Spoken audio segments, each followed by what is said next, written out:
aujourd'hui, le prétexte c'était un peu l'orientation budgétaire, mais comme vous pouvez l'imaginer, Diembéring fait partie de la Casamance naturelle, une zone qui, depuis quelque temps, a focalisé un peu l'attention de l'État par rapport à des avantages fiscaux.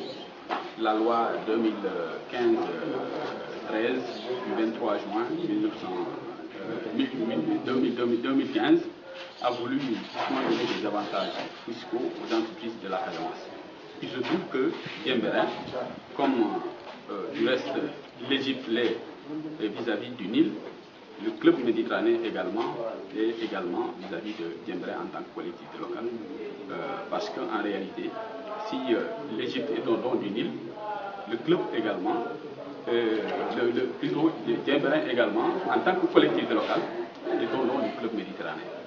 Donc si on devait appliquer in extenso les prévisions de cette loi-là, eh bien, Diembéring, en tant que collectivité locale, y compris ses activités, allaient justement être complètement compromises.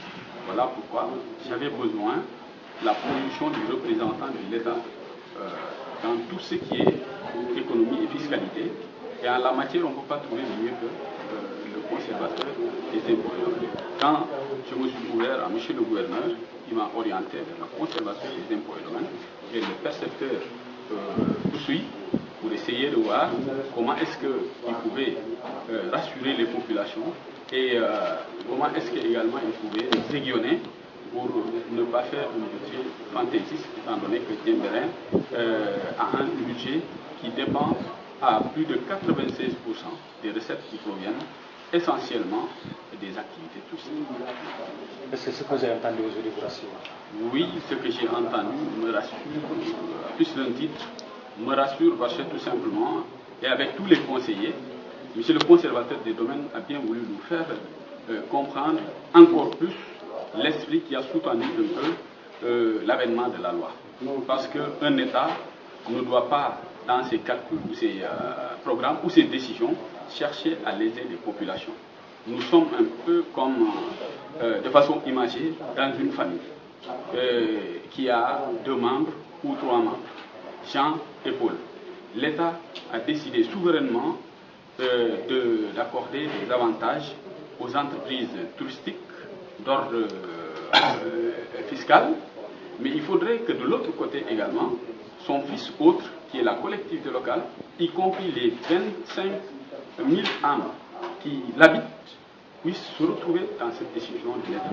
Voilà pourquoi nous avons voulu la position de cette autorité-là, qui a en charge les questions de fiscalité, pour que nous puissions être soulagés dans l'inquiétude qui est née justement au lendemain du vote de cette loi, qui est quand même ambitieuse, mais qui peut comporter justement beaucoup de conséquences, surtout à l'encontre de la collectivité locale.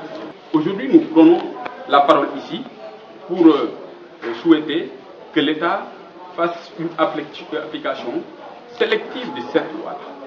Une application, disons, méritoire.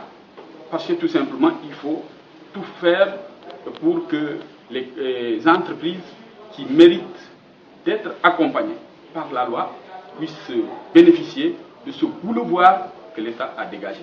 Parce que c'est un boulevard généreux, mais qui peut être colmaté également par les personnes mal intentionnées.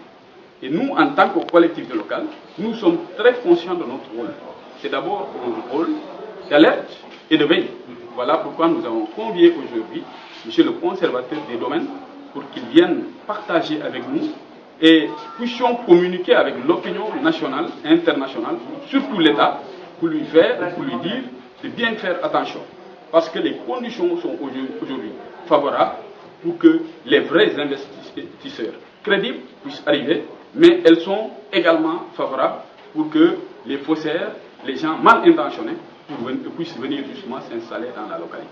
Voilà pourquoi, en tant que collectivité locale, qui doit assurer l'alerte et veiller sur les choses, on est là aujourd'hui pour dire à l'État de bien faire attention dans l'application, ou plutôt le degré d'application, de bien spécifier, de bien chercher justement à faire des restrictions qui feront que les véritables entreprises qui en ont besoin puissent entrer dans ces avantages. Parce que j'ai répété que si l'Égypte était un peu un don du Nil, mais la collectivité locale de Diendéré, en tant que plutôt la collectivité locale de Diendéré est un don du club méditerranéen également.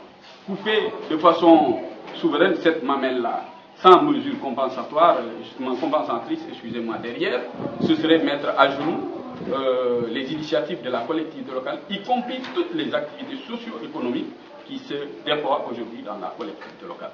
Voilà pourquoi nous avons voulu communiquer avec l'État, pour lui rappeler, parce que nous savons qu'il est déjà édifié sur cette situation-là, pour rappeler à l'État que Diembré a un budget qui dépend à plus de 90% de ces recettes-là qu'il a bien voulu exonérer de façon très généreuse. Merci. Monsieur le maire,